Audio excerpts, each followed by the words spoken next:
Hi friends, today special వచ్చేసి గణేష్కి ఇష్టమైన ఉండ్రాళ్ళండి. కుడుములన్నీ స్టీమ్లోనైతే చేస్తున్నానండి బెల్లంతో.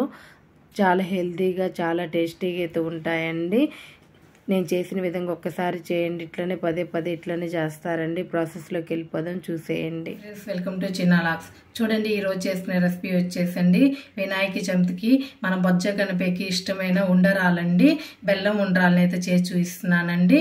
దానికోసం అయితే ఒక 3/4 కప్పు వరకు అయితే బెల్లాన్ని అయితే వేసుకోవాలండి. 3/4 కప్పు. దీంట్లో 1 కప్పు వరకు అయితే వాటర్ని అయితే వేసుకోవాలండి. చూడండి, 1 కప్పు వరకు అయితే వాటర్ని అయితే వేసుకొని కరిగించుకోవాలి.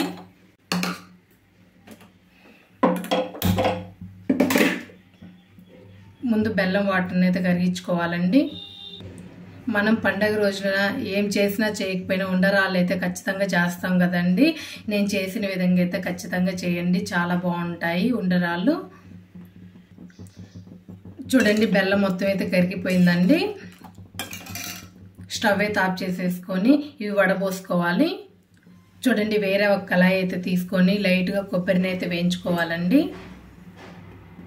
ఈ బెల్లం కుడుముల్లోకి అయితే కొబ్బరి చాలా బాగుంటుందండి. చూడండి, కళాయి అయితే కొంచెం హీట్ అయిందండి. ఒక 1/2 స్పూన్ వరకు అయితే నెయ్యి అయితే వేసుకుందాము.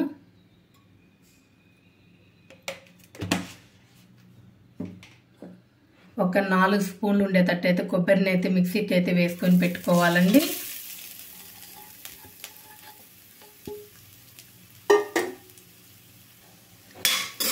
లైట్గా కలర్ చేంజ్ అయ్యేదాకైతే వేయించుకోవాలండి. నెయ్యిలో కొబ్బరిని వేయించుకోవడం వల్ల చాలా బాగుంటుందండి, మంచి ఫ్లేవర్ ఉంటుంది. కొంచెం అయితే కొబ్బరి అయితే వేసుకోవాలి. చూడండి, ఇట్లా కలుపుతానైతే వేయించుకోవాలండి. ఇట్లా లైట్గా కలర్ చేంజ్ అయితే సరిపోతుందండి, ఎక్కువ అవసరం లేదండి. ఇట్లా డ్రైగా అయితే సరిపోతుంది పచ్చి కొబ్బరి. ఇప్పుడు బెల్లం నీళ్ళని అయితే వడబోసుకోవాలండి. చూడండి, బెల్లం పానకం మొత్తాన్ని అయితే వడబోసుకోవాలి.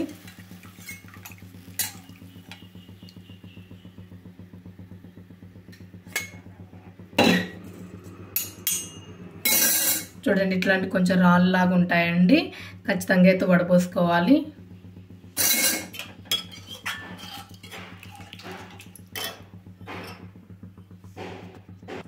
చూడండి, ఒక చిటికెడు యాలక్కాయ పొడి అండి. ఫ్లేవర్ చాలా బాగుంటుందండి, మంచి స్మెల్ ఉంటుంది.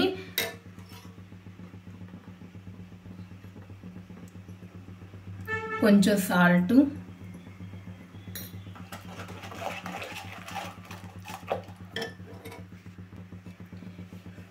సాల్ట్ ఎక్కువ వేసుకోవద్దండి, కొంచెం సరిపోతుందండి. ఎందుకంటే మనం బెల్లంతో చేస్తున్నాం కదండి, తీపి పట్టడానికి మాత్రమే కొంచెం సాల్ట్ అయితే వేసుకోవాలి. కొబ్బరిని బెల్లాన్ని వేసుకున్నాం కదండి, ఒక పొంగు రాగానే పిండిని కలుపుకుంటూ ఉండాలి. ఒక పొంగు అయితే రానిచ్చుకుందామండి. చూడండి, ఇట్లా బాగా తెరులుతూ ఉన్నప్పుడు సిమ్లో పెట్టేసుకోవాలండి. చిన్న మంట మీద పెట్టేసుకొని మనం 1 కప్పు వరకు అయితే బియ్య పిండి అయితే వేసుకుంటున్నామండి. ఇదిగోండి, పొడి బియ్య పిండి అయితే వేసుకుంటున్నాను. 1 కప్పు నిండుగా అయితే వేసుకుంటా కలుపుకోవాలి. ఉండలు ఏమి లేకుండా బాగా కలుపుకోవాలండి.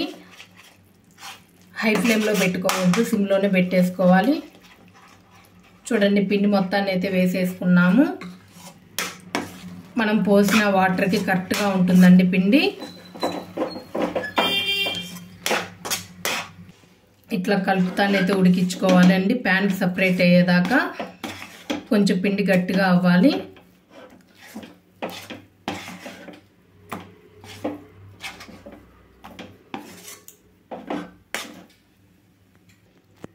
చూడండి, ప్యాన్ నుంచి సపరేట్ అవుతుంది. ఇట్లా చూడండి, ఈ విధంగా ఉన్నప్పుడైతే స్టవ్ ఆఫ్ చేసేసుకోవాలండి. చూడండి, ఒక ఉండలాగా కడుతుంది. కొంచెం చల్లంగా అయిన తర్వాత ఇంకా గట్టి పడుతుందండి. ఇంకైతే స్టవ్ అయితే ఆపేస్తున్నాను. చల్లారిన తర్వాత అయితే చేయితో కలుపుకోవాలి. చూడండి, చేయి పెట్టగలం అన్నప్పుడే కలుపుకోవాలండి, వేడికి లేకుండా. చూడండి, కొంచెం నెయ్యి అయితే వేసుకుందాము. చూడండి కొంచెం నెయ్యి వేసుకొని అయితే కలుపుకుందామండి, చేతికి అంటకుండా ఉంటుంది. చూడండి కొంచెం నెయ్యి వేసుకొని అయితే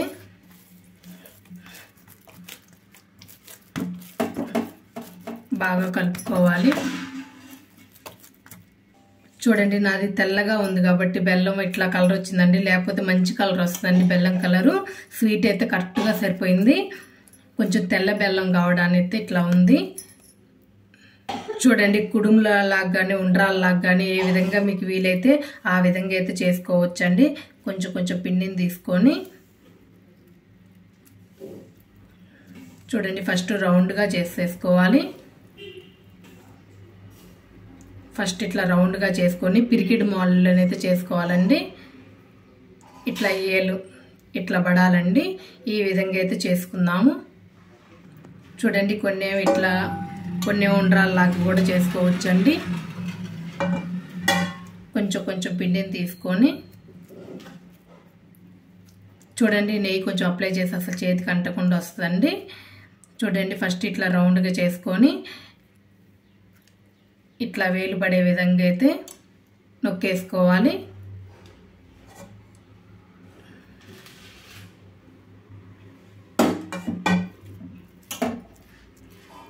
కొన్ని రౌండ్గా కూడా చేసుకుందామండి.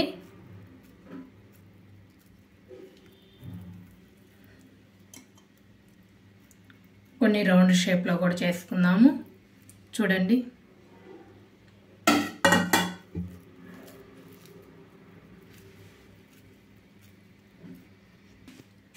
కుడుములాగా అప్పలాగా కూడా చేసుకుందామండి. కొంచెం ఆయిల్ అప్లై చేసుకొని నెయ్యి అప్లై చేసుకొని అప్పలాగా అయితే ఒత్తేసుకోవచ్చు.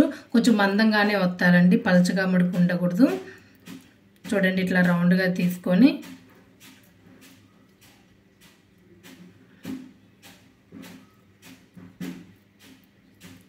చూడండి ఈ విధంగా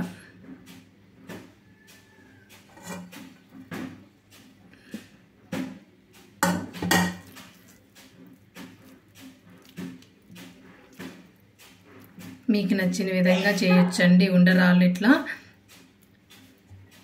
చూడండి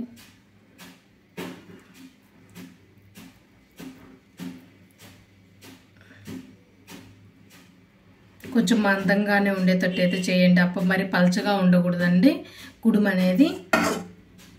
చూడండి ఈ విధంగా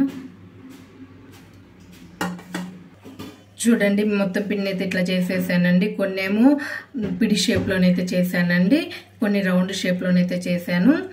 ఇదిగోండి కుడుములు అంటాం కదండి, అప్పలాగైతే చేశానండి. 3 రకాలుగా అయితే చేశానండి.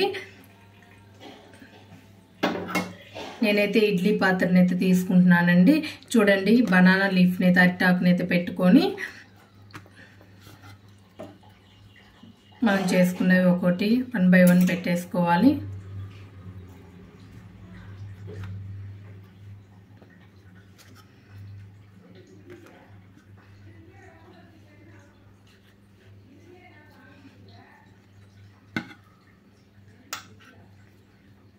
అడ్జస్ట్ చేసుకొని ఇట్లా పెట్టేసుకోండి. చూడండి అన్ని ఇట్లా పెట్టేసాం కదండి. చూడండి నేనైతే ఉడికించుకోవడానికి అయితే ఆవిరిలో ఒక ఇడ్లీ పాత్రని అయితే పెట్టేసుకున్నానండి. చూడండి వాటర్ బాగా బాయిల్ చేసుకోవాలి. 1 గ్లాసున్నర అయితే వాటర్ అయితే పోసుకొని బాగా తెరలించుకోవాలండి వాటరు. చూడండి తెరలిన వాటర్లో మనం ముందుగా చేసి పెట్టేసుకున్నవి కుడుములను అయితే పెట్టుకోవాలి. ఒక 6 to 10 minutes అయితే ఉడికించుకోవాలండి మీడియం ఫ్లేమ్లో పెట్టుకొని. చూడండి మూత అయితే పెట్టేసుకున్నాం కదండి. హై టు మీడియం ఫ్లేమ్లో పెట్టుకొని అయితే ఒక 6 to 10 minutes అయితే ఉడికించుకుంటే మనకి బాగా మంచిగా బాయిల్ అవుతాయి. చూడండి 10 minutes అయితే అయిందండి. స్టవ్ ఆఫ్ చేస్తున్నాను. ఆపేయంగానే అయితే మూత తీయొద్దండి, ఒక 2 minutes ఆగైతే మూత తీసైతే చూద్దాము. చూడండి మూత తీసైతే చూద్దాము. చూడండి చాలా పర్ఫెక్ట్గానైతే రెడీ అయ్యాయి. చూడండి కుడుములు ఉండ్రాలు అయితే రెడీ అయ్యాయి.